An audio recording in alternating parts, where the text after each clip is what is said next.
Subject English, Class 7th, Topic Types of Tenses. Hello students, are you scared to speak in English fluently? No worries. आज आपण अगदी सोप्या पद्धतीत बघणार आहोत टाइप्स ऑफ टेन्सेस ज्यामुळे तुम्ही फ्लुएंटली इंग्लिश बोलू शकाल. काळाचे म्हणजे टेन्सेसचे 3 प्रकार आहेत. वर्तमान काळ प्रेझेंट टेन्स, भूतकाळ पास्ट टेन्स आणि भविष्यकाळ म्हणजे फ्युचर टेन्स. चला तर सुरुवात करूयात. प्रेझेंट टेन्स म्हणजे चालू किंवा वर्तमान काळातील क्रिया. याचे 4 प्रकार आहेत. Simple present tense, present continuous tense, present perfect tense, present perfect continuous tense. एक्झाम्पलमधून आपण ते शिकूया. प्रत्येक टेन्सचे फॉर्म्युले लक्षात घेऊन आपण अभ्यास करूयात. सगळ्यात पहिले simple present tense.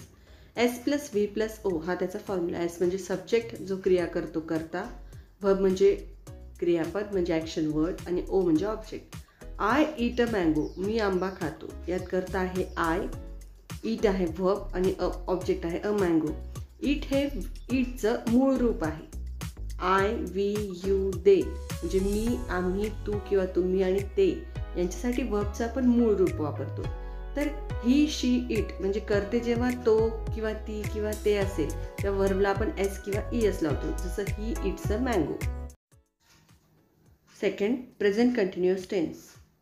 Subject plus am or is or are plus verb with ing plus object. यात I साठी am, you, we, they साठी are आणि he or she or it साठी is ही to be चे forms आपण वापरतो. verbला ing लावतो. Examples बघा. I am eating a mango, he is eating a mango and you are eating a mango. अशा प्रकारे. Third, present perfect tense. याचा formula आहे S प्लस हॅव और हॅज प्लस V3 वर्बचं third form plus object. I, we, you, they ह्यासाठी तुम्ही have वापरणार आहात आणि ही, शी, इट या सब्जेक्टसाठी तुम्ही हॅज वापरणार आहात. एक्झाम्पल बघा. You have eaten a mango, she has eaten a mango. Fourth type आहे प्रेझेंट परफेक्ट कंटिन्युअस टेन्स. त्याचा फॉर्म्युला आहे S प्लस हॅव और has plus been plus verb with ING plus object. Example बघा. We have been eating mango, she has been eating a mango. अशा प्रकारे. I eat a mango, you are eating a mango, he has eaten a mango, they have been eating mangoes. अशा पद्धतीने तुम्ही जर सराव केला म्हणजे वेगवेगळे तुम्ही सब्जेक्ट्स घेतले, कर्ते घेतले आणि क्रियापदामध्ये बदल करून तुम्ही सराव केला तर कोणतंही मराठी वाक्य तुम्ही इंग्लिशमध्ये ट्रान्सलेट करू शकता आणि न घाबरता बोलू शकता. याचं प्रॅक्टिकल बघू एका व्हिडिओतून. Arjun, tell me 4 types of sentences in present tense of the sentence ते मैदानावर खेळतात. Simple present tense. They play on ground. Present continuous tense. They are playing on ground. Perfect continuous tense. They have played on ground. Perfect continuous tense. They have been playing on ground. Present tense प्रमाणे past टेन्सचे पण rules बघूयात. First type simple past tense. याचा formula आहे S plus V2 plus O. V2 means वर्बचं second form past form. जसं simple present टेन्समध्ये example होतं आय ईट अ मँगो.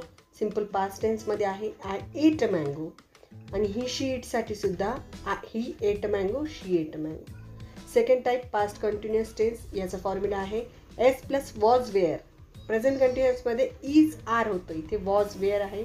पुन्हा एकदा V plus ING plus object. जसं I am eating a mango होतं तसं I was eating a mango, she was eating a mango आणि we were eating mango. अशा प्रकारे. Third type past perfect tense. याचा formula आहे S plus had plus V3 आणि plus O. Example. I had eaten a mango और they had eaten mangoes. Fourth type past perfect continuous tense. याचा formula आहे S plus had been plus verb with ING plus O. Example बघा. I had been eating a mango, you had been eating a mango. अशा प्रकारे तुम्ही perfect आणि कंटिन्युअसची practice. I ate a mango, you were eating a mango, she had eaten a mango, they had been eating mangoes. अशा प्रकारे past टेन्सचा सराव केला तर तुम्ही निश्चितच पास्ट टेन्सची वाक्य बोलू शकाल. याचे प्रॅक्टिकल बघूयात एका व्हिडिओतून. Daksh, tell me 4 types of sentences in past tense of the sentence तो शाळेत जातो. Simple past tense, he went to school. Past continuous tense, he was going to school. Past perfect tense, he had gone to school. Past perfect continuous tense, he had been going to school. नाव future tense. First type आहे future टेन्सचा simple future tense. त्याचा formula आहे S + will + V + O. I will eat a mango, it will eat a mango. आणि second type आहे future continuous tense. त्याचा formula आहे S + will be + verb with ing + object. जसं I will be eating a mango, he will be eating a mango. अशा प्रकारे तुम्ही याचा. Third type आहे फ्युचर परफेक्ट टेन्स. याचा फॉर्म्युला आहे S + will have + V3 + O. Example, I will have eaten a mango, he will have eaten a mango. Fourth type आहे future perfect continuous tense. याचा formula आहे S + will have + been + verb with ing + object. I will have been eating a mango, we will have been eating a mango. आधीच्या टेन्सेसप्रमाणेच याच्यात पण फक्त एकच बदल आहे हॅवचा. I will eat a mango, I will be eating a mango, I will have eaten a mango, I will have been eating a mango. अशा प्रकारे सराव केला तर नक्कीच फ्युचर टेन्सची वाक्य तुम्ही तयार करू शकाल. याचे प्रॅक्टिकल बघूयात एका व्हिडिओतून. Arsalan, tell me 4 sentences in future tense of the sentence मी कविता लिहितो. Simple future tense, I will write a poem. Future continuous tense, I will be writing a poem. Future perfect tense, I will have written a poem. Future perfect continuous tense, I will have been writing a poem. अशा प्रकारे टेन्सेसच्या सर्व प्रकारांची म्हणजे present tense, past tense, future tense, त्याचे sub types सगळ्याची तुम्ही नियमित practice केली तर तुम्ही पुढील व्हिडिओतील मुलांप्रमाणेच कोणतेही मराठी वाक्य इंग्रजीमध्ये बोलू शकाल. चला तर मग व्हिडिओ बघा, त्यानंतर दिलेलं वर्कशीट सोडवा, अजून वाक्य बनवा आणि इंग्रजीमध्ये बोलण्याचा सराव करा. थँक्यू. तो गाणे गातो. दक्ष, He sings a song. ती मला मारत होती. Arsalan, She was beating me. मुली उद्यानात खेळत असतील. Girls will be playing in park. Good. सकाळपासून फळ विक्रेता दिसला नाही. Arsalan, Fruit seller has not been seen since the morning. आपण गाणे म्हणत असू. We will have been singing. मी नेहमीच खरे बोलत आलेली आहे.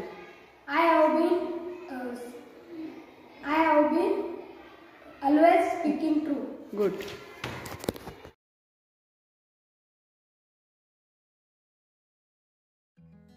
नाव गायत्री संकेत देशपांडे, जिल्हा परिषद आदर्श प्राथमिक शाळा जळगाव मेटे, तालुका फुलंब्री, जिल्हा छत्रपती संभाजीनगर. UDIS number 27 19 09 05 200.